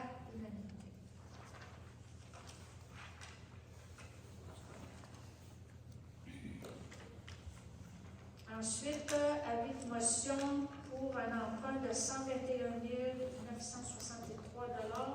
Ça, c'est pour les honoraires en ingénierie et surveillance des travaux pour le développement résidentiel de La Fraisière. Et ce serait à la firme.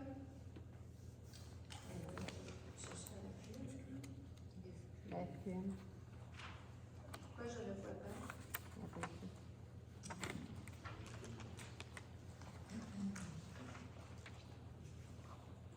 La FQM, Madame Daniel. Ah, excusez. C'est le mandat est donné à la FPM, la Fédération québécoise des municipalités. Donc, montant de 121 963 $, avis de motion et dépôt du projet de règlement. Donc, qui, parmi les conseillers et conseillères, serait prêt à déposer l'avis de motion? M. Saint-Laurent?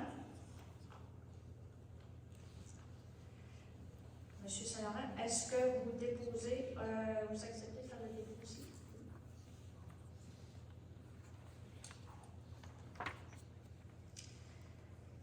Donc, un règlement d'emprunt de 121 963 $ pour les honoraires en ingénierie, surveillance des travaux pour le développement résidentiel de La Fraisière.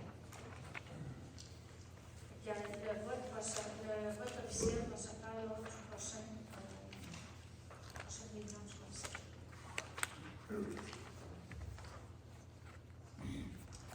Ensuite, location du local Force 5 à Lobo-Delmar. C'est la même entreprise qui avait fait la location l'an dernier, qui s'appelle M. Paulino Martinez. Donc, la résolution est de procéder au renouvellement du bail du local Force 5 à M. Paulino Martinez pour les opérations de son service de restauration rapide Lobo-Delmar pour une durée de 5 ans au prix de 1 000 $ par an, et ce conditionnellement à l'installation d'une hotte de cuisine commerciale conforme et autoriser la maire et le directeur général à signer le bail au nom de la municipalité. Est-ce que j'ai un proposeur? M. Saint-Laurent, appuyé de M. Gagnon. Questions, commentaires? J'appelle le vote les pour. C'est donc adopté à l'unanimité. Ensuite, mandat à la firme LEL. Donc, ça, c'est pour le développement résidentiel. Projet de scène extérieure? Oui. C'est reporté. Non, c'est la portion à l'électricité.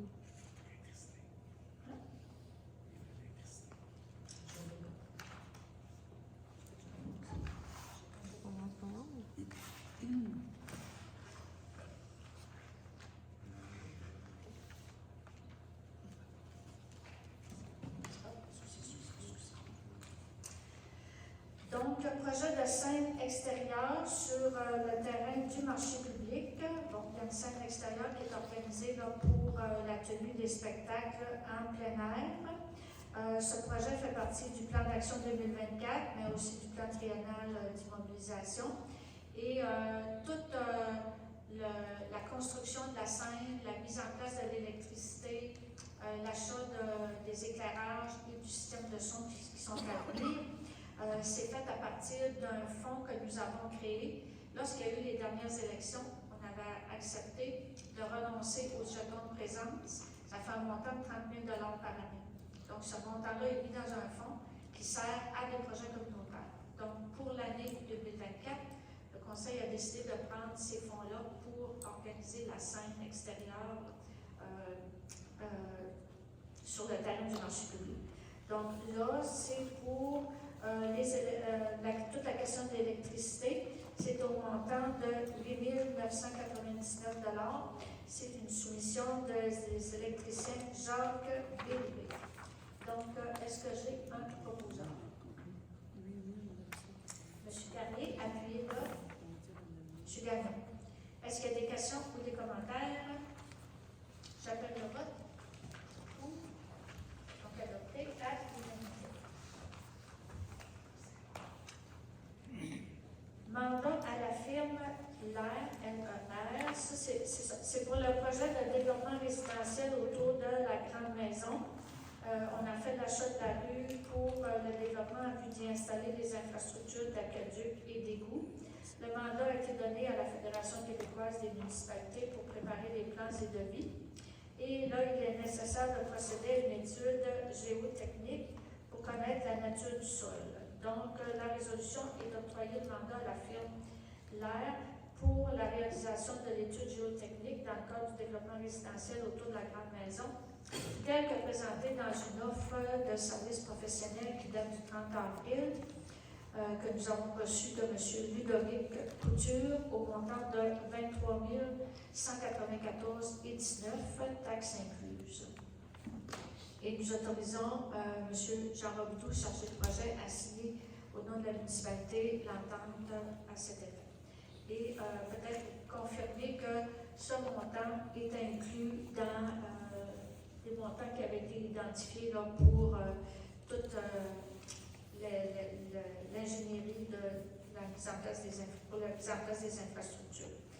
Et ce montant-là est remboursé entièrement par le propriétaire de la grande maison à la fin du compte. Est-ce que j'ai un proposant? M. Carrier, appuyez-le. M. Saint-Laurent, est-ce qu'il y a des questions ou des commentaires? J'appelle le vote qui est pour. C'est donc adopté à l'unanimité. Et nous n'avons pas de correspondance particulière, nous n'avons pas de point à faire nouvelle et nous serons rendus à la période de questions.